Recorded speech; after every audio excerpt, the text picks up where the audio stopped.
Welcome to the next installment of the Dismount Podcast. And today we are discussing remote work. Did they force you back in? Let's fire it up, boys. Yeah. All right, y'all. Welcome to the studio. On the side video here of my camera angle, you can see our inspiration for the media company itself. Scooby Ruby is in the building today. We got Ruby girl. It's storming outside right now. I mean, our very cheap, inexpensive soundproofing is doing a very good job right professional, now. well built. We're getting there. So Ruby's in the studio with us. Haas ain't here today, and we're talking remote work. And we're just going straight off the bat of going into the what you imagined remote work being, your imagination versus the reality of what remote work really was. Brandon, I feel like you have so much to share with us on this.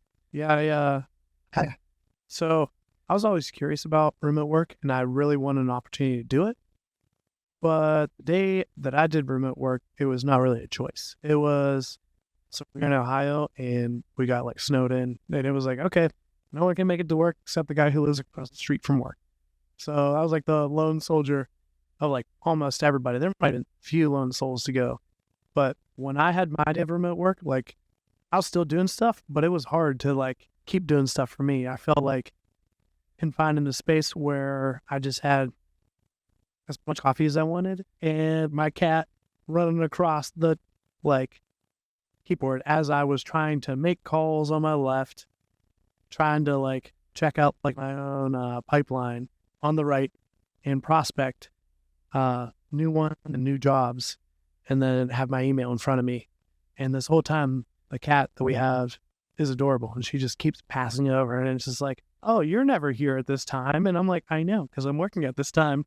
I'm still working at this time, but not right now because you are adorable and I can't help myself. Right? I'm like, get out of the way.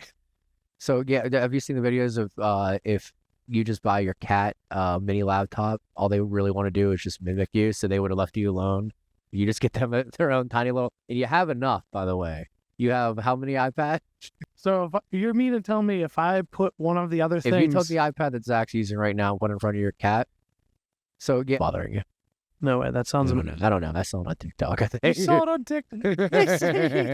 he goes, someone thought it was... I have TikTok now for the podcast, and I just, oh man, I can see why people just get lost in there. Oh, TikTok is wild. Yeah, a lot of cat laptop videos That would be... on our feed. Cat top. Oh, yeah. Well, with Instagram and that, like doing remote work, you're only getting to see like what you really wanted to see. Yeah. But TikTok, man, like you could get lost in the sauce on that one and just keep going, whoa, interesting. Whoa. No And there's way. no one Get there out of like, town. here comes my boss. Yeah, right. Imagine in meetings. Well, I mean, people probably do it all the time. Just meetings, TikTok. And Yeah. So you were constantly dealing with the cat, well, and that's what killed working from home for you? for me, it was part of it not being the choice. Played a little bit of a factor. But one of the other factors was, I wasn't crazy about making all the cold calls and organize it. It was the beginning of my tenure. And I'm like, all right, so here we go. I'm just going to mindlessly call all these people for this job to fill. To talk smack on it that bad. But I was doing the same job that I would do at work, but I'm new. So within that job, every time you're talking with somebody on the phone, it either happens that call or every couple calls where you're like, you know what, I have a question. It's only like my 5th week. Hey, Joe Schmo. Hey, Joe Schmo, do you know what this answer to this type of nurse job would be? And I'm like, I guess, Rory, hey, do you know Serge Telly, you know anything about it? And I'm like, no, I can't talk to anybody about this. I have to email or try to call them instead of just turning to the side like, hey, are you on the phone? No. Okay, cool. Hey, I got a question. But I felt like for me, my experience with remote work was kind of tainted because it was like early on in my tenure, and I had so much questions to ask and so much structure to build. But I could see that it's a beautiful thing once you kind of built that out. Oh, yeah, without a doubt. For me, like working from home, like what I imagined it to be was this like get stuff done, but be able to also do things that I wanted to do during the day, like while I'm waiting on a response from somebody. Mhm. So like for me, it's always been get your work done, you send it out, whether it's a quote, whether it's, a JCA for a job or whatever to get signed off. Like you sent that out and you were waiting on a response from somebody. So like in that interim of having all my work done and waiting on that response from somebody, I was able to go and pop a load of laundry in or start the dishwasher or do something like super small and remedial that like normally when I'm sitting at the office, I'd pop over and I would just talk to somebody for 5-10 minutes or, communicate with them. And then I don't know if I'm bothering that person or like pulling them from it, but everybody always wants to talk, right? Because you don't want to be doing the work that you're doing. So like that productivity or efficiency that I felt was lost in that like communicating with people was stuff that I got to actually like benefitly use while I was at home. And so that's where like I see so much about like, for me, like what I imagine versus my reality, bingo, exactly it. But had I not had all of this time in the office for years at 2 different companies before I finally got to experience remote work, I wouldn't have known how to do everything in my job. So I could totally see how where you're like, oh, fuck, I'm on the phone and someone needs an answer. And like, normally I could turn to Joey, but Joey ain't there no more. Joey's a cat. And this cat, what am I going to do here? So like, I could totally see how that would be like, what the fudge, Mhm. So, but for you, D, like you've experienced a good amount of working from home, right? Yeah. So I think it's what I've come up with is it's situational based. So in my current job, right, based off of especially the busy times of year, I think it is beneficial for sure in a hybrid situation. My job is not something I can do at home all the time. So what it is nice for right now is if I have to work a late night, I can work from home the next day and I could sleep in a little bit, not have to. And I think that's where I had a struggle. I think my relationship with work right now is pretty solid because I'm able to commute to work so quickly. I don't really have a home unit in the sense of I don't have family to answer to. Like I'll be moving with my girl soon, but outside of that, it's not like I have to, the kid doesn't have to go be babysat today, or, I don't have to do this or that. I have coworkers that have kids that go to school, kids that need babysat, newborns. So that makes sense to me. Like, oh, that's huge for them, for sure. Right. And I can imagine in a even more remote standpoint in a different job, how that could be, again, huge for them. But for me, in my current situation, the hybrid setup for me to be able to know my profession pretty well and then be able to get a break from everything and just sit. My office is pretty crazy in the sense that it's always loud. There's 30, 35 people on the phone every day, all day. We have music playing. It's chaotic. So sometimes it's nice to get a break from that. I'm definitely more concentrated at home. The imagination point of it, like I just imagine myself, like you said, unlimited coffee. I'm on my couch. I can just work when I want. I'm going to get the laundry done. I'm going to cook. I'm going to clean up. That doesn't really happen. I think, again, my apartment's part of the issue. Like I have to travel to do laundry. So that was the big, I could just do laundry and work. I would have clean clothes all the time. Yeah. Yeah, not really. But right now, at least, I think it's funny because I'm able to see the benefit of it if I was able to not be in the profession I was in like a more remote-based situation where it's not just once a week, it's a 2-3 times a week, or it's you go in the office every other week or something like that. There's a lot of jobs in my field that would allow that. But the reality of the situation is I think I've always been best where I'm able to differentiate my work life and my home life. And that's really important to me. I try to not let that carry over because when it does, it's not pretty. It's just you both see me when I come here after work sometimes. I'm just beaten up from the day. So I love the ability to be able to still differentiate what is what. And I think if I ever moved into a more remote job that I would have to have, like my sister, for instance, has her office and that's where she goes to work. She doesn't do anything in there but her schoolwork and her work. So I will need that area. That's like, this is my setup, because right now it's just I'm in the living room. I have the desk. It's not the best setup, but for me to see how that could be a place I look forward to working, and not just say, cool, I got a break, I'm kind of hanging out here. It's a little more relaxed. I'm not as in an intense environment. I'd have to build out a proper place to work from. That would lead me into talking about the work-life balance versus the work-life blur that we were discussing. Well, that's what I was going to bring up too. Is the ability to be in a hybrid schedule at work or a remote-based situation where it's 50-50 maybe, is that mistaken for work-life balance? Because I don't think that really helps anything. It doesn't add. You're blurring. It's the exact term that I loved about that. Is you're just kind of muddying the water a little. Oh yeah, we're giving you the ability to stay home. You don't have to commute in here. Yeah, but I could be in the middle of something, and then I'm getting a call, and I know what my priority is to answer that call. It's not to do what I'm doing at home. It makes it tough.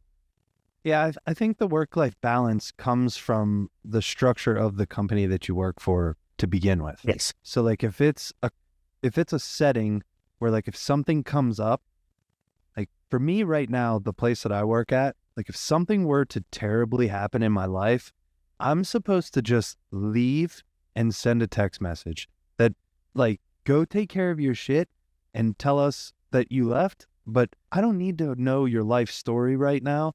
I'll get it whenever you're taking care of the situation that you're dealing with. Not, hey, let me add more stress to your life right now by making you talk about why you need to leave work. Right. So if, for me, like I already have the work-life balance of where they want me to be there to do my job and to provide the service that I'm providing, to get paid when I'm getting paid, but it is not supposed to make me miserable about life.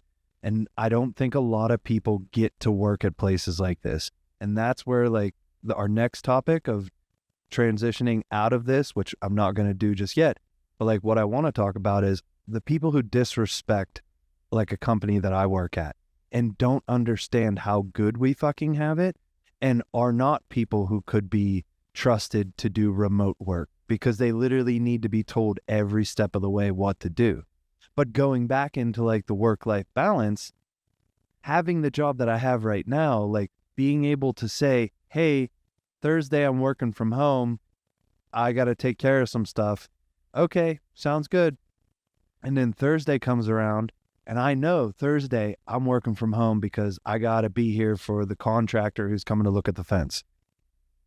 Monday through Wednesday, I'm fucking busting ass to make sure that I'm ahead of schedule or fully up to date so that when I go home on Thursday, there are not things that people are asking me questions of like all effing day, to where like I've already got all that stuff out. Even on Wednesday, I check in with people on all the projects that I'm working on. Like, hey, I'm not going to be here tomorrow. Just want to let you know, like I'm still working, so don't hesitate to bother me. But, is there anything that I can take care of today while I'm here in person before tomorrow when I'm not here in person? And I go around to like all my projects and do that kind of stuff. And that works out great because then on Thursday, everybody already knows you're not going to be in the office. So they don't really bother you too much. And so then I'm ahead of my schedule, and that's where I'm able to pop off and I'm able to do laundry and able to do the dishes and all that kind of stuff because it's all inside my house. Like I have that luxury to not have to leave my house or go anywhere to get the things done that I want to get done. Work out, take a half hour and work out. I don't have anything going on. Oh shit, I'm going to jump on the bike for 10 miles. Right. Like that shit is amazing to me. Yeah, I do it. That's the things I enjoy. Yeah. Oh, my lunch break is I'll eat a sandwich on my desk, but for that hour, I'm going to go out on. Yeah. That's a lot more beneficial. Now the back half of the day, I feel good. I got to work out in the middle of the day, right where I would be kind of slumping. And it also defeats the feeling you have after work, which is the last thing I want to do is go home now and pull myself together to go work out. To get home and eat dinner till 8:30, 9 o'clock. Yeah, you've gotten that out of the way. Now you can eat lunch at your desk at home, and 4:30 you can cook dinner. You'll be chilling by 6. Right. Yeah. And it gives you that beautiful balance in your evening. Like that's where I love being able to do those kind of things because normally Saturday morning I'm up at 5 a.m. and like I'm doing all of those things to try to get them done on Saturday morning to be able to have my weekend. So when I'm able to do that stuff during the week, like take one day and just go home and work from home, get all the bullshit of like the normal chores of the week done, the house straightened up, cleaned, vacuumed. Now I can spend my weekend doing what I want to do. And like, that's where that work-life balance of, all right, dude, you've busted your ass for us. You got a day back. You got all your bullshit done, which is what every person has to do on a regular basis, or else you just keep living in filth, or all your to-do list just keeps piling up on you, right? So like I literally have a to-do list that's a notebook that it's 5 or 6 different pages right now, all different categories of things that I like. One category is things I have to do for other people. Another category is fitness. Another category is health. Another category is the business. And like, I have almost a half a page on each of these to-do lists. This dude got a list of things he has to do for other people. Yep. I can't even formulate a list to do for things I need for myself. Yeah, 2 things on my list to do for other people are the weeds grew over on both sides of the house and over out of our fence. And I want to go chop all that stuff down. So I want to do it for Jen, want to do it for Tom, and get that stuff taken care of, you know? So that's like, not like, sometimes they physically are do something for somebody else. Like my mom needs me to do something, like got to go help her, you know, change the pool actually at the end of the year. But that allows you to draw boundaries for what you're doing for other people. Like, I'm going to make this a priority, and yes, I will add this into what I have to do for the week or the month or whatever, but hold myself. It allows you to set the expectation that, yeah, I'm going to put myself out there for other people, but because I agreed. Yeah. It's not always like I'm just constantly giving of myself. There's some type of balance there. And I like that. Nice. But yeah, so I have all these crazy to-do lists. So when I'm able to chunk off, like, oh shit, change the brakes, like take literally an hour and go outside and change my brakes on my car, that's freaking huge to me. Like that, to me, like that's a Saturday that I got to actually go out and be in nature, or go do something, or go for a bike ride, to where then my whole morale that I brought back into the office on Monday is so much better than like when I spent my entire weekend doing the shit that like I didn't want to do. So not to jump ahead, because I think we'll get here eventually, but that's what I like about it, is the complementary factor of the hybrid scheduling, that I can do those types of things on an off day. My morale will be boosted when I get back into the office. But I think for me, that's about as far as I could carry a relationship to working at home in my current job without being fully independent financially and work-based. Yeah. I couldn't work from home 5 days a week and answer to somebody else. No, I can work from home 5 days a week in my job, but it would be like way more stressful to have a lot of those communication. Like I know there's a lady who we work with who does work from home like a crap, basically almost always. And she comes into the office like once every 2 weeks or once every other week. And I can see how much more stress is on her when she's trying to deal with the shipping department and not being able to be at work. It's a communication thing too, I think, for all of our jobs actually, is there's so much more that gets accomplished for the ability to see somebody in person, or just have a constant, like, just walk over and talk to my boss about something instead of I have to call him, he calls me back, and now I'm not doing something that I should be doing at home. I'm off playing Xbox and it's my lunch break, but not really, or whatever it is. You know, if I'm accountable to that every day of the week, that ease of that hybrid day where, cool, I know I'm back in tomorrow. For my job, it's very easy for people to know if I'm working or not. They just have to go look. Yeah. You know, there's no really hiding my job. Yeah. So that, I think, makes it easy on me. Is if I go in there and I'm just productive, then I don't have to worry about anything. But if there was the need for productivity and then the need for communication with my superiors through the entirety of the week, that's too much. Well, that's where the work-life balance didn't work for me. Well, it worked great for me. It wasn't probably working for the company, but they didn't know anything about it because that company was so messed up it wasn't even funny. But like when the pandemic hit and we got shipped back home to work from home, like, dude, I was always ahead of my projects and I was always ahead of my quotes. I was always done with everything and I was waiting on answers constantly. I'd wait half a day for a response on an email some days. I played way too much Call of Duty during that time. We played so much Call of Duty. An insane amount of Call of Luke Duty. and I played so much together, and like everybody, like Biggie had a completely different schedule up in New York, so like I was on playing with Biggie all the time. Like he's a recording artist, so like he has a all different fluctuating schedule. Like, dude, that was crazy times. Like literally being done with work at like noon because no one sent me an email back for me to be able to go any farther on my work. So you get on Call of Duty and someone's like, dude, it's 2:00. What are you doing on here? I'm like, no one's emailing me back, dude. There's nothing I can do. So like, hooray me, right? You know, Right. so that was beautiful. Like it was great. I enjoyed it.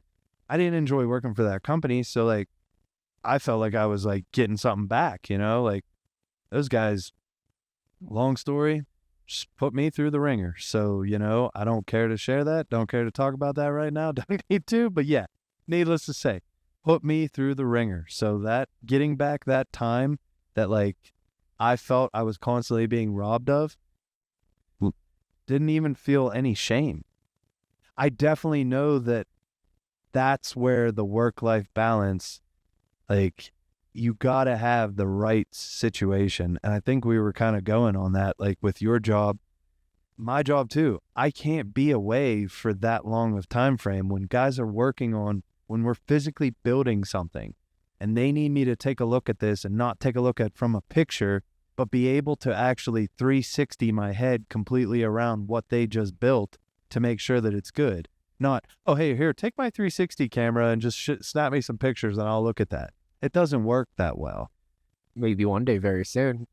You It put does. that VR helmet on It does. and you just in the room there is It's definitely something that is being done on a lot of projects, and it did happen on a lot of major scale projects right. that I was seeing. There was guys who were literally just walking through areas with like full 360 cameras, and then people would just go back and watch that video to see like the production that was being made. Yeah, that was definitely going on during the pandemic.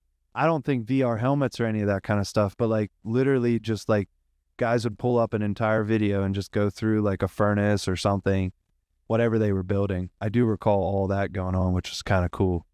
Talking to some of the big contractors on job sites, we didn't have a lot of projects then. And like even the projects they weren't going as fast as they normally did because you didn't have as many guys. You couldn't have people out there. You had to have all these rules and regulations of how far people had to be away from each other. You got people who are doing processes that shouldn't have a mask on because they already got to be breathing like a lot to be able to just carry bags and stuff. Like, and you're now screwing up their ability to breathe. Like, there was a lot of things. Like, there's a lot of wearing masks in my job. There's a lot of things that you shouldn't wear to where you're literally going to cause yourself to like hyperventilate because you're breathing too freaking heavy. Like carrying a 60-pound bag of freaking cement. Like, it's going to get tiring, you know? Yeah. So, yeah, I think that the beauty of the work-life blur was where that, for me, was that situation of the sitting there for a half a day and playing Call of Duty. Like, I'm getting paid right now and I'm playing video games. What the fudge? You know, that for me was that work-life blur of like, okay, this doesn't feel like this is work-life balance. This feels like I'm probably taking advantage of the situation right now. Have I felt like I've gotten taken advantage of here? Okay, so now I can justify why this is okay in my head, but I know that if I was working for a different company, like the company that I work for right now, like I would not treat my work, and I do not treat my work from home like I used to treat my work from home. Like that situation was something where like if no one was sending me an email and I had my phone on loud right above my head, I'd go lay down on my bed and I'd fall asleep for an hour or two. And then I'd hear my phone go off or someone call and I'd pop up out and I'd go over to my desk and I'd call them back in like a minute or two, rub my eyes, splash a little water on my face, and then I'd call them back. And everything was perfectly fine. But that's where, no, that was not okay and not something I would do at the present place that I work at now. Yeah. Even when you're working for somebody else, you still need the discipline to hold yourself accountable to it. I know my boss is looking at my call numbers, for instance. It's very easy for him to just go and check and pull the report, and Derek hasn't done anything. Yeah. So that's very easy for me to find discipline in, because it's just cool. Like I don't have a choice. I will be called out on my bullshit if I do not hold myself accountable to doing the job. Now, where I think my true imagination to working remote comes in is this idea of being out in a van like we were in Colorado, and I have a laptop I can pull out. My cat and my girlfriend are there. We're in the middle of nowhere for the last 6 weeks, and I pick up my laptop, I do my job for the amount of time, and I move on with my day doing whatever the hell I want, wherever I want. And I think that is, my God, I would kill for that situation. But I don't think that situation is truly possible unless you work for yourself. Yeah. So, with that being said, if I get to that point where I want to go, I'd probably have to have something built already that I could take on the road that I know will generate enough for me to be able to go and do that in the first place. But the discipline in me trying to hold myself accountable to get up every day and do that when I'm in the middle of Utah at, Arches again, or camping out there for 3 days. Like, oh, Tuesday morning, you have to wake up at 8:30 and you have to do this job, or you're not going to make enough money for gas next week. Yeah. Like, yeah, there's things that hold you accountable, like the life needs or whatever, but a beautiful picture I have of what it could be is also horrifying, because I would need to do it for myself, by myself, or with something like we're building. And then also on top of that, have to still find ways to sacrifice like what I want in the current moment for the safety in the future. I guess that's what I think I was listening to freaking Jordan Peterson talk again, Teddy. I think it's exactly what he said about discipline. It's like you're sacrificing what you want now for later. I think we all know that. But it was interesting for me to think about, because like, could I really go out there and do that? Like check where my cash flows are, make sure I'm answering emails, make sure I'm holding myself accountable to do that. I'm not sure I'm quite there. The digital nomad sounds so badass. Right. It's such a craze though that I'm so intrigued by, like, there's copywriting, there's blogging, there's creating UGC content, so user-generated content for any type of product. So you basically, like, say you want to go out there and be outdoors all the time. You just start buying products and reviewing them and putting them on a TikTok or any of that kind of stuff. And then other companies, like, there are literally websites where you just go search for all these companies that are looking for affiliate marketers. And so you can literally become an affiliate marketer, and you just create a video with that product. They send it to you for a certain, you don't always get to keep all these products.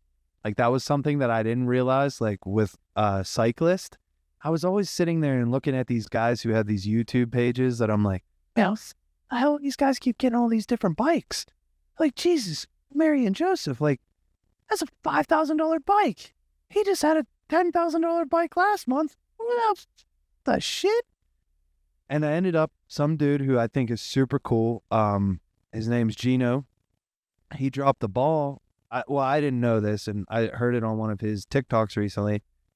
Someone commented, like, that's a real nice bike. And he was like, yeah, it is a real nice bike. Like, he had a video response. It is a real nice bike, but I don't own it. Like, I've raced professional, like amateur professional for a long time, to where now, like, this company just sends me a bike. I use it for a certain period of time. Like, I'm leasing this bike right now. It's not my bike. I don't own it.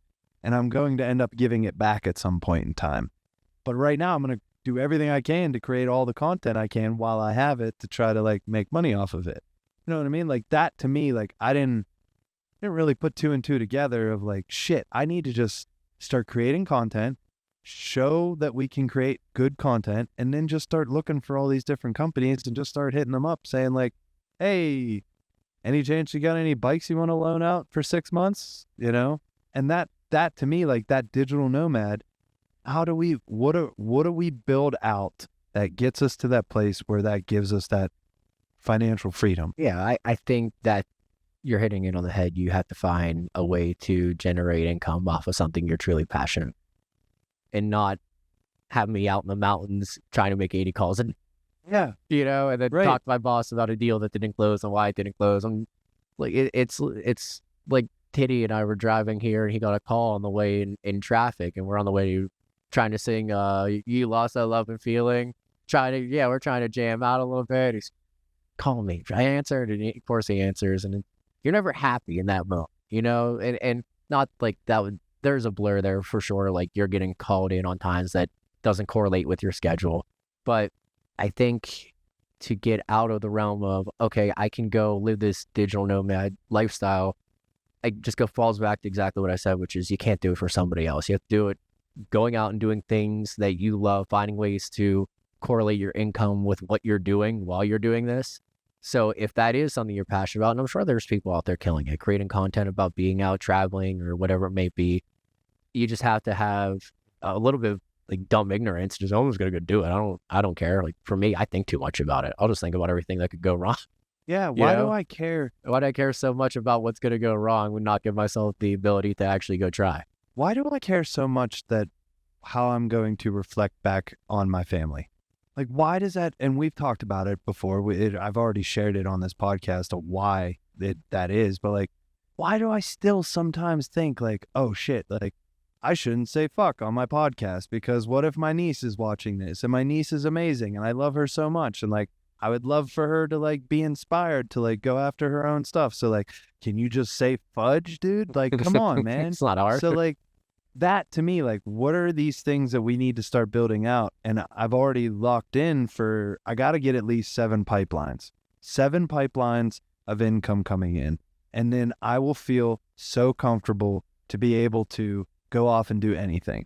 And we've already got 4 built out. We're working on another 3. Like, we're getting there. Like, it's, none of them are bringing in any money right now, people, because we haven't released them off. They don't know that. They don't know They don't know that, So that being able to create that digital nomad life, like I would love to I'd love to go around and see the country, because I just met a guy in Louisville literally last month.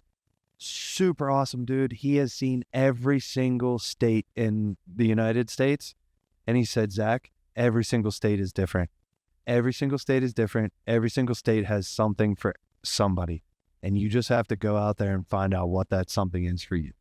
And he goes, they're all amazing in their own way. And I was like, this guy is cool as shit. Like, super awesome dude. Like, yeah, has that guy ever been to Ohio? Yeah, he's been to Ohio. He's been to Ohio. He said, you could drive through Ohio, I guess. It's all right. Yeah, the interstate goes directly across and out. Yeah. See ya. Like, let's get out as fast as possible. Yeah, one road. Jersey can take a hike, man. I'm not a big fan of Jersey. Pump The your people gas. are what make Jersey. And by make, I mean room. Dude, where we stayed. Sorry, just kidding. I don't know if we have a base in New Jersey. Also, stop pumping our gas. Let us do it ourselves. When we were driving through Colorado, real quick, we were in the van. We're driving out towards Utah. We got the vans, and there's a gal in the lane next to me in Doe. She has a New Jersey license plate, and she cut me off, and I was not happy. And we're flicking each other off. We're screaming at each other, yada, yada, yada. It was such a good, wholesome East Coast traffic moment that at the end, as she exited, we actually both beefed and waved and laughed it off. Like, those New Jersey people are one of a kind, dude. One of a kind, for sure. No questions asked. Ruby knows what I'm talking about. Yeah, Ruby said, them jerseys. Dude, we were at those games this weekend, and the one kid literally started chirping off to another kid. He was a young kid who we're starting to get into a fight with another team. And like, we all sit there and we're joking, and the only kid that's on our team who's old enough to start getting into a fight is the one who's chirping. Like, he was the 20-year-old who like joined the team, He right? knows his place. I like that kid. And I finally walk home like, can we just... It's enough. Like, I'm just tired of listening to you idiots. Like, nothing's going to happen out of this. Like, can we just cut this out? But yeah, I had to sit there and remind myself where I'm at, because every single dude that was arguing with each other was from Jersey. They were all from there. They all had a Jersey accent to them. And they were just like yelling at each other for what school they went to. Like, that meant anything. Like, what school did you go to? The other guy's like, I got 6 goals in this War of the Shore. He's like, dude, it's war at the shore. Half the people are hammered. Like, what is your problem? So yeah, just absolutely hilarious times. But building out that digital nomad life, like I'm super excited to see if we can do that, because that would be pretty epic in itself. Yeah, there's no gratification in what I'm doing, which is having the time to go somewhere for a 24-hour and leaving. It is, believe me, I wouldn't do it if I didn't enjoy it in some sense, but like going to North Carolina, like we got down there, we were there on a Wednesday through a Sunday. That's the most time we put towards a weekend trip in a while, and it still wasn't close to being. I would prefer to spend a minimum of 10 days anywhere. 10 days in Colorado wasn't enough. It wasn't. No, we were all over the. Yeah, we were. I mean, we did an awesome job with what we did with our 10 days. We saw a lot. We did a lot, and we saw a lot. We did a lot, and we definitely experienced a good amount. But yeah, we definitely. I don't think we experienced enough in Colorado. No, because we saw a ton. We were on such a strict time frame that because we went to see enough. Right. We did a lot of driving, which was great. Honestly, the driving was some of my most memorable parts of us just cruising through different places. Yeah, 100%. But I thought what was awesome was the fact that when we rented those vans, you have those big, massive front windows. Yeah, so like you were able everything opens you up. You were really able to see a lot, and you sat higher than like the cars that were in front of you. So you were constantly like, as long as there were cars in front of you, even some trucks, like you still had a view. So like that made the driving around so awesome. I completely agree. Massive side windows, that you could look out. Yeah, definitely changed the game. Okay, so what's that look like for you then? Just out of curiosity, you okay? The income is doing its thing. You're out. Your ability to travel is there. Is it you have like a home base like this, and you're constantly out in a camper type situation like we had, like out traveling? Are you spending weeks, months? What are you doing? What I'm doing is within the next couple years, I'm buying my plot of land. I'm finding that plot of land, and I'm getting it set up to be able to have all of the utilities. Outside of that, nothing else. So that I could literally bring my van in, hook my van up to the utilities like the sewage and that kind of stuff, and be able to literally live on that plot of land, like come back to a home base, but not build the house right now. Travel around, do all that kind of stuff. And then if I find a place where I'm like, oh, dude, it's Idaho for me, man. Like, I don't know what it is. It was always Idaho. It was always Idaho, man. Like, I don't know why, but for some reason, them potatoes got me, dude. And like, so then I don't have that house that's built back here, but I have the ability to be able to sell off that land, and someone can literally come in and just build right onto it. Like they already have that. But if I want to come back to this area for holidays and that kind of different stuff, I at least have some type of like little home base. Would it be badass to put some tiny homes on that plot of land and then just have a tiny home to stay in whenever I come home? Like don't rent that one out, like buy a plot of land, set up a couple tiny homes, rent those out on Airbnb. Back of my land is where I end up staying whenever I come home with my van or whatever. And then I'm making money off of that land. I'm not paying for that land. And then I have a place to stay in an actual like little tiny house when I come home versus living in my van that I've been living in for the last 6 months. But like taking Ruby and Anastasia and going on the road in that exact van that we had, we already both said we could do it. We lived in that tiny ass little frickin' apartment up in Slippery Rock. That was the size of a van. That was smaller than a van. I don't even know if we had as much room in the van as we did. You're missing a bolt. That's what the problem is. And Bill Nye the Science Guy. I finally realized. Okay, we're good then. But yeah, so that is what I would do. Do you have an idea of how you would do your digital nomading? No, I mean that sounds about right. Like we stayed in a place like that when we were out like Central PA, go stargaze. They own a farm, but on the farm were 10 tiny homes, like a shed. They just built their Amish dude type setup, like just built sheds. Yeah. And that's all it was. And that was really cool because they made a shit ton of money and they offered little to nothing for it. Like they didn't even have, so stargazing is so funny too, because you don't even need electricity. We didn't even have running water. We had a compost toilet.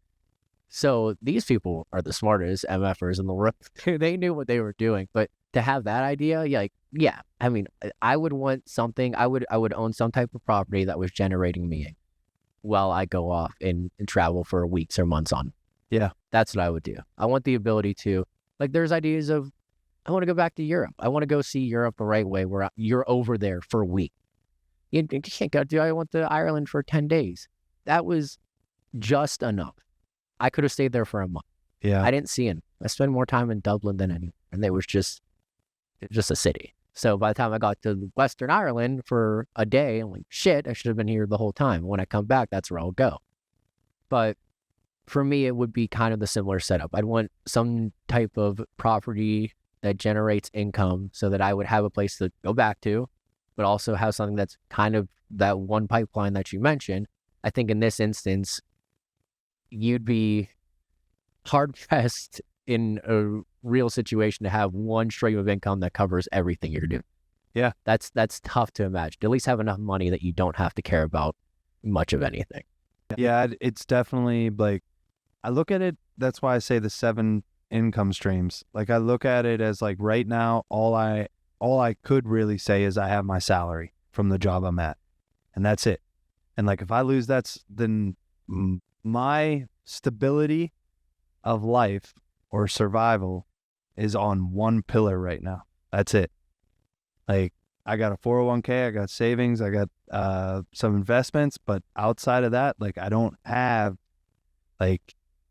7 pillars of finances coming in to where, like, if one of those pillars falls, I got 6 more that are protecting my stability of life. And if I lose 3 of those because we just basically walked away from, like, screw it, I don't want to do that company anymore, or some real crazies came out of nowhere and canceled our brand or canceled our company, and like, I don't need any of this freaking bullshit. Just dissolve the bastard and just let it off into existence. You know what I mean? I ain't playing this game of dick swinging contests with anybody out there who wants to be a freaking Karen. It ain't my life. Yeah, I talked to Karen on the phone today. She's very nice. But she was great. Yeah, she's probably the nicest Karen I've ever talked to. That's interesting. Yeah, number one Karen. Number one Karen out there. Not hard to beat. My aunt would be pretty mad if I didn't say she was the number one Karen out there, but... Okay, so Brandon, we had the understanding that you had the remote work in a somewhat different situation because you were just starting up a gig. Do you think that is a situation you'd like to go after yourself? And what would it look like if you did? I think the motive and motivation is probably the strongest. Say that I was 100% like in the remote environment. Right now, what that would look like for me would probably be very interesting, because I would probably want to start having a kid if it was all remote. Since I have my house now, Trisha's there. A lot of the time she's remote. We have room for an office in the basement. Hell, we could even, like, partial or dining room right now is a suite office, bay window, and I have my desk there. Like, if I was completely remote, I certainly would take opportunities to travel, and that stuff sounds cool. But I'm like, damn, if I could be at home with a son or daughter, that'd probably be what I would be doing. I'd probably, maybe make some moves. And I completely understand Stop that. looking at dogs online. Yeah, stop looking at dogs online. No, I completely understand that, because that's the whole purpose of why I started going after this pursuit of creating a media company, creating these brands that we're working on, was to get to a place where I could actually truly be a dad. Like, my buddy and I were talking on the car. We had 12 hours in the car this weekend, and we both talked so much about how much, I don't know if our parents really truly understand how much we appreciate them and really truly appreciate, like, how much they've done for us. Dude, I'm 32 years old, bro. I went to a lacrosse tournament this weekend playing against Division I athletes, and I was standing around and just thinking to myself, like, 32 years old playing against 22-year-olds. The only reason why I'm able to be here right now is because of my parents. And they've gotten me to this place. Like, I just, honestly, it took me a couple seconds. I walked away from everybody and I kind of cried for a second, like just mentally, but not fully tears. But like, I just thought like it was a super emotional moment for me, like as I strapped Good on old some mental lacrosse. cry. Yeah. I Good like old that. mental cry, dude. Like, I just needed a couple minutes just to let myself feel the emotions that I was feeling and really like let them sink in and like appreciate them. And that to me, like the whole reason why I would want to be remote, build this digital or am building this digital nomad lifestyle is to be able to take back my time to be able to have a kid and like be there, actually truly be there. Like, not just I'm there and I'm going through the motions, but like really truly be there, because I feel like when you're constantly trying to have a family and survive and do that rigmarole of going to an office and all the headaches of what a job entails, and like my dad, like for me, I could have a kid right now and have an amazing work-life balance at the company that I work at. Super understandable. They give maternity leave for the guys. Like, one dude just took a couple weeks off because he had a kid. Other homie's going to end up probably taking a couple weeks off later this year when he has a kid. I could totally have a kid with the company that I work at right now, but I know that there's going to be days when I come home and I'm just going to be like, and trying to build this company in my 5 to 9, that just goes away. That goes away, like to where it's not even able to be existent. So like hearing you say, like, if I was given back all that freedom, I'd have a kid. I'd love to fucking hear it. Love to hear that, dude. Super excited for you, because these skits are going to get us there, dude. These skits are going to get us there with this Man, at some point in time. I'm not going to dude. pretend to take a shit behind a tree all the time. We're not going anywhere.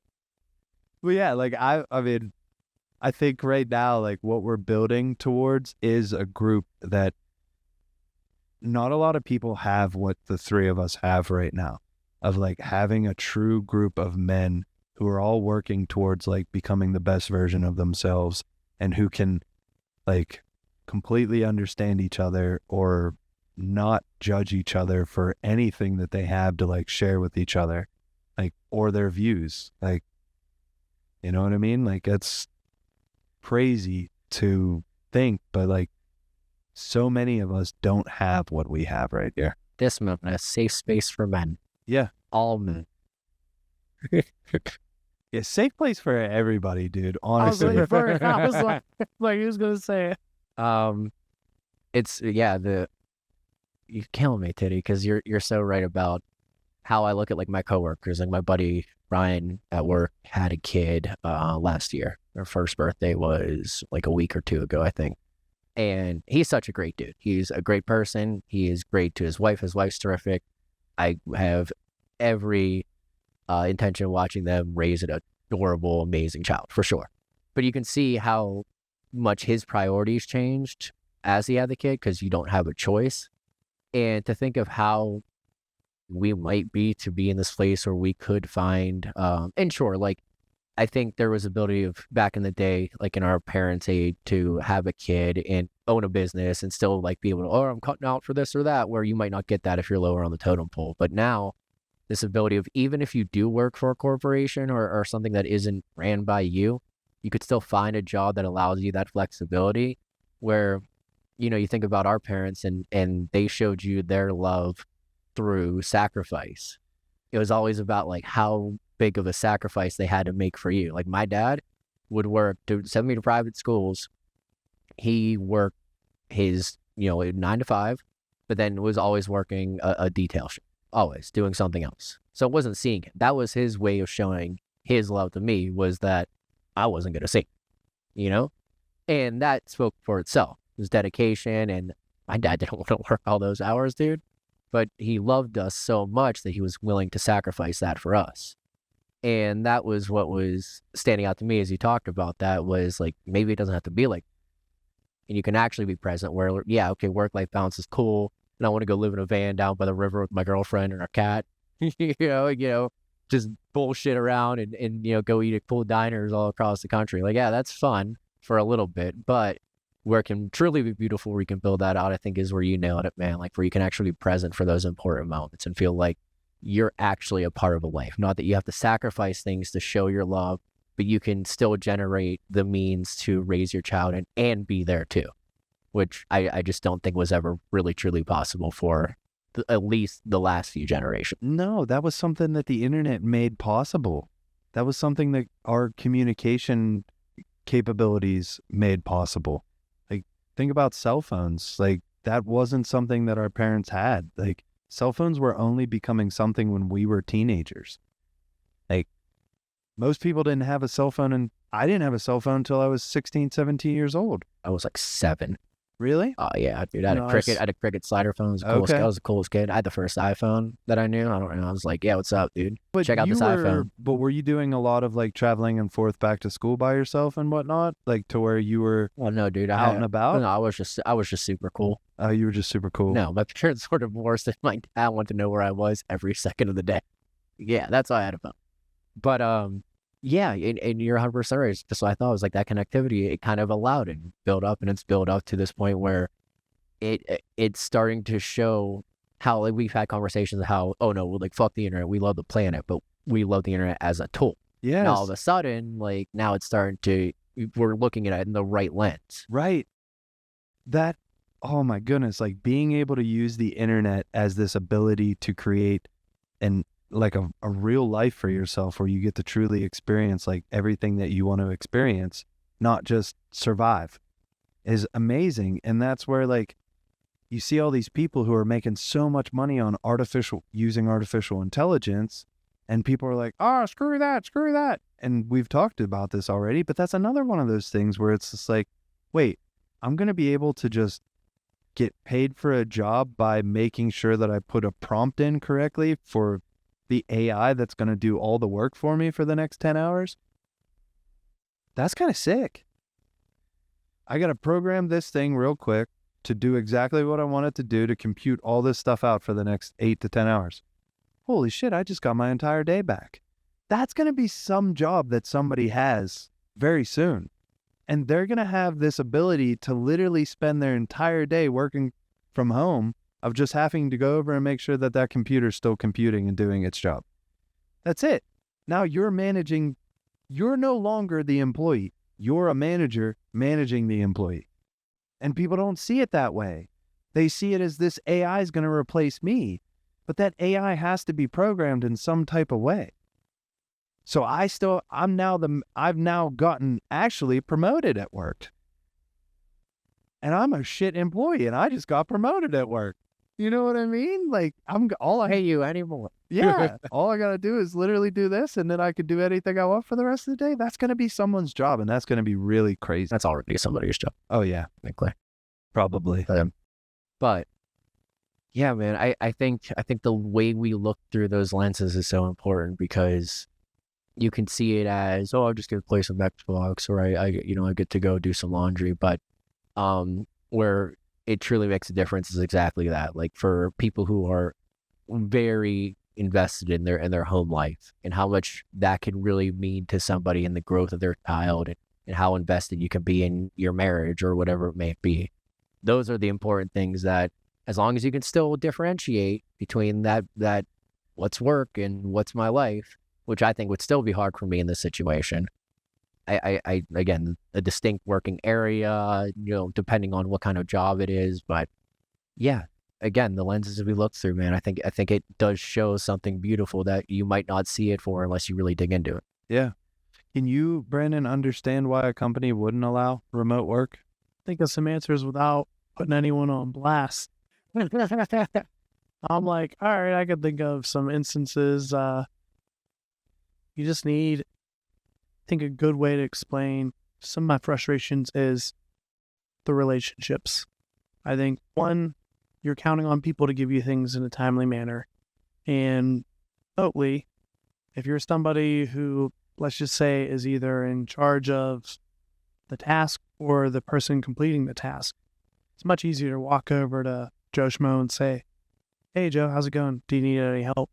rather than like if you got to send an email, be like, "Hey Joe, how's your day going today?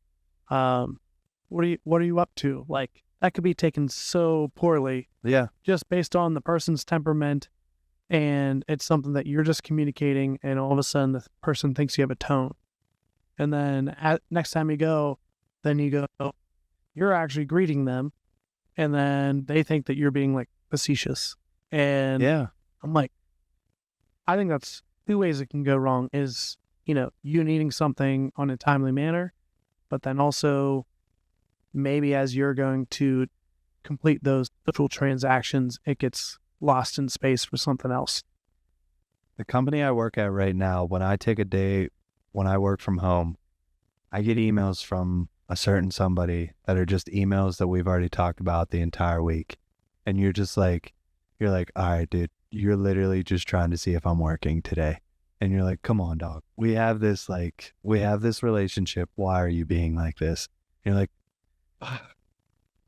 that is exactly what I don't like about working from home is people who are jealous. I guess, I don't know if they're jealous or not, or just being a dick. A little both.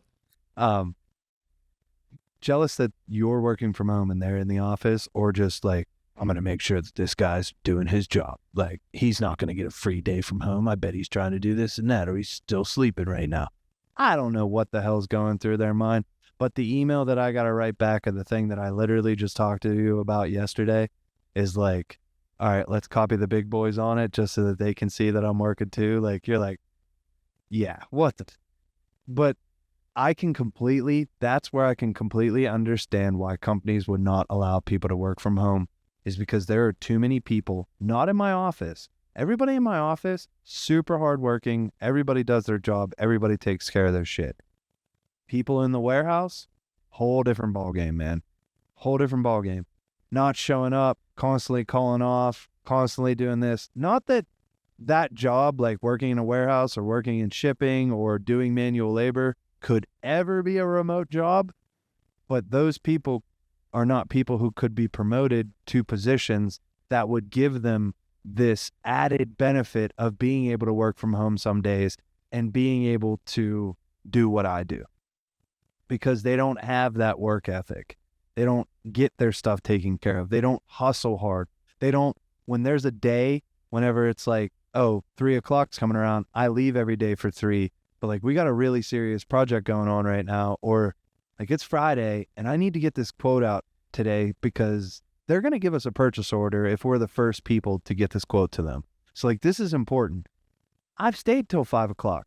I've stayed 2 hours after my shift. I've stayed an hour after my shift and got those things done and accomplished. That is something that then shows that you have all this responsibility, or that you care enough for the company that you work for.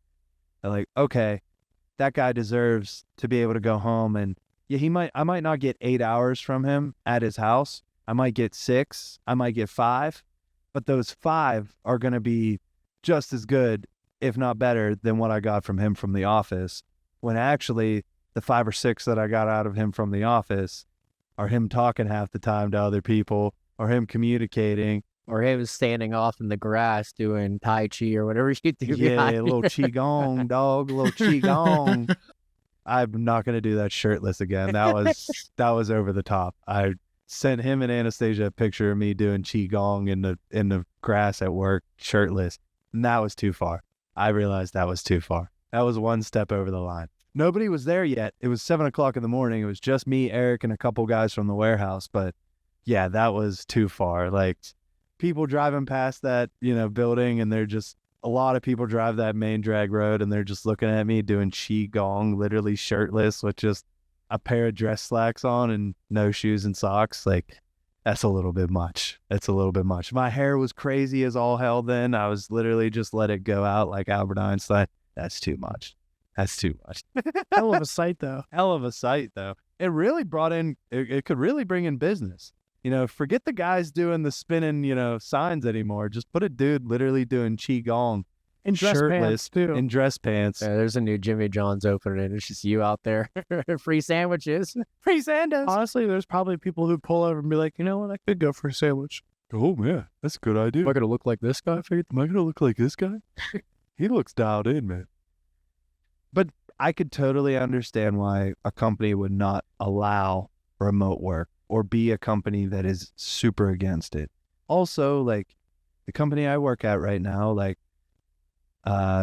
senior is definitely someone who like loves to have people in the office. He's old school. He wants to talk. He wants to have those conversations. He doesn't care that like we've talked for an hour now. Like those relationships and those communications they build deeper and deeper and deeper, which then makes him feel closer and closer to his employees. And that I can completely understand. His son and his daughter are like, they're new school. They're closer to my age. They understand the work from home. They understand like how nice it is to be able to do those kind of things. Or like, he has kids. He understands like kids are crazy. Kids got him running around all the time. So like if you're someone who's got kids, like being able to go home or like a snow day, like dealing with a snow day or like a canceled class day or a 2-hour delay. And what am I supposed to do now? Shit, I drop you off on my way to work. What am I supposed to do now? The place I work at wouldn't even care that you came in 2 hours later. You know, you'll make it up at some point in time. Or you'll work harder in the 6 hours that you're here versus the overall 8. You know, the 2 hours that you would have spent talking to people or doing that kind of stuff, like you're appreciative that your company was like that kind of company that said, just come in whenever you can come in. It's understood. And then you bust ass for 6 hours because you feel so appreciated. You feel so much like gratitude for the situation that you were given, man. I could see that as a reason why a company wouldn't want people working from home would be to create a culture that they want to curate a bit. So that's what I was hearing from both you and I almost fell on that too, was that it's not so much about can I not work from home anymore? You signed up for the job. Yeah. You knew what you were signing for. So that's not so much it. Maybe one day for us in different instances, but we already fell on the nail that it's going to be us who make that for ourselves. Right. But in these situations, it's best when you feel appreciated and there's empathy towards you as a human being. That's where it makes the most sense. Yeah, like if I called my boss tomorrow and I woke up, I wouldn't even have to tell him why I wasn't coming in. He'd just go, okay. Like, hey, there's something personally that's happening that's keeping me out of work today. Okay, cool. You'll make it up. You come in every day and work.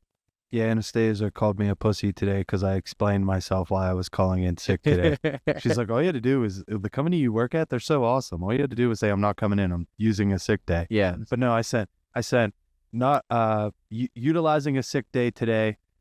Let's just say someone put us in the B league instead of the 30 and over league. So I was playing against Division 1 athletes this weekend. I'm quite sore. I'm going to sleep all day. And then they're like, Anastasia's like, why did you even tell them all that? You didn't have to tell them all that. So yeah, I completely respect that you have a boss that's super awesome. Yeah, I think that's what's needed is, especially my job, again, intensive in some points of the year, but you're offering so much of yourself up front that you just want it to be appreciated. You want it to be understood that, look how many times I've said no to certain things I would have preferred to do. I need you to cut me some slack on this one. Yeah. Yeah, and I think that goes along. So we'll finish out this episode with each of ours view on remote work at this time in life. For me, remote work, I absolutely love it, but it is not something that I personally need to be doing 5 days a week, working for somebody else, working for a company. I don't need to be someone who's working from home Monday through Friday. I need to be someone who's working Monday to Wednesday and remote on Thursdays and off on Fridays. That to me, if I could get that work schedule, I probably would never leave that company. I'd probably ride it out. If I was literally working 3 days a week, 1 day at home, and I only worked a 4-day work week, I'm probably rolling with those guys for a really effing long time, because I I can take off whenever I want, just don't get paid. If I want to take a month off, I just don't get paid, take a month off, go travel for a month, and then come back to those guys and work that. That sounds epic, but it's not what I really want right now. What I really want is our company to be built out and us to be doing our own thing and to be creating our own pipelines and do everything to where we have built something that we can share with other people and give a home to other people who are on that journey of like, oh, well, I totally want to build something like this too for myself. Can I come work for you guys for, however long it takes me to figure out how to do it myself? Yes. And we're going to treat you amazingly and you're going to be awesome. Regardless, why don't I circle back to my view on remote work?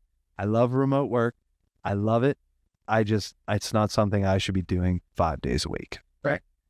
Yeah. I think for me, I mistook why I love the idea of remote work originally. Oh, I just want more freedom. That doesn't mean I'm going to get it if I don't go to work. I probably am giving up just as much, if not more. So what I actually want is exactly what you just said. You wanted me to do it for myself. And then I can figure out whatever the hell I want to do after.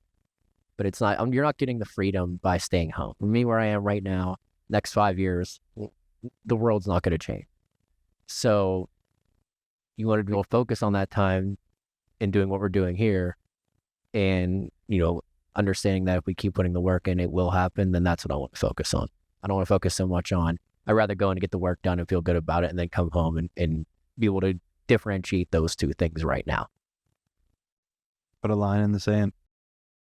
I think my views is my whole motives to get there would just be so I stop spending time in that limbo of work where you're just like fulfilling. I'm not saying all jobs are like this. All jobs have these moments where you're like, all right, now I'm fulfilling a prison sentence. I'm on the line. I'm on the line for my money right now. And you're just sitting there. And I think we've talked about this in an earlier episode, but it ends up feeling like you're fulfilling this sentence that you're just trying to kill time. And you're like, and you're dying from losing that time. And I'm like, oh man, the whole feeling for remote work is I could just slip in like 2 minutes, 5 minutes here and there. I'm not saying that I would, who knows? It might take off and play on Facebook, and get spoilers for Deadpool and Wolverine, that kind of shit. But I feel like my whole motive to try to get there is to have these moments back. And I feel like with remote work, as much as it takes someone like me a lot of willpower and like attention to just keep myself disciplined and structured and not just like, grow. But I feel like getting those moments back is the whole like viewpoint for me where it's like, yeah, I think everyone's like, oh yeah, it's going to be great. I really want to do it. And it's like, yeah, but realize it's hard too. Like, it's not just, you just get to dick off and not do anything. And then every once in a while you do work. It's just like, no, I think we talked about it before or during the notes at some point, that you really have to build a schedule and you have to design a life and a schedule. And it's crazy because I think the whole reason you should do is just to get your life back, get your moments. For me, I'm like, all right, Brandon, then start working on trying to get better at that. I'm like, all right, then if you're not a person who's good at starting, I think that you just got to think about it like a gym. You just got to go, you just got to show up. And then if you're already there, already in that space, then that's half.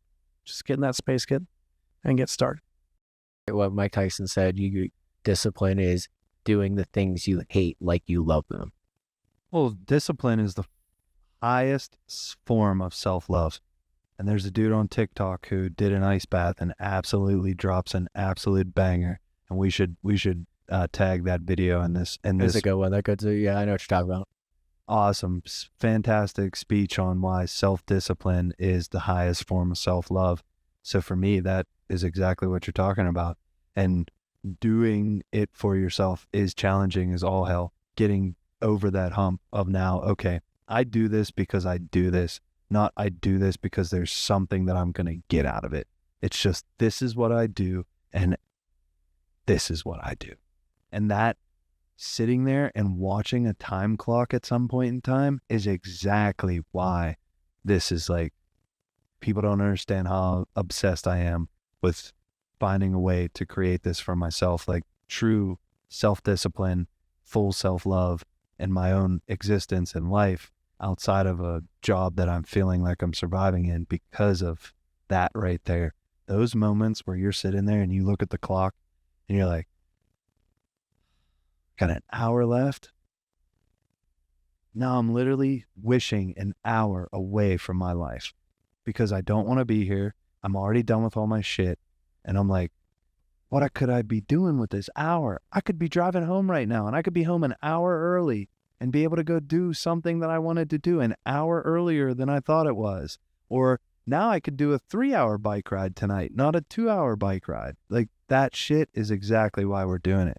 Stop wishing time away and start wishing you had more. Yeah.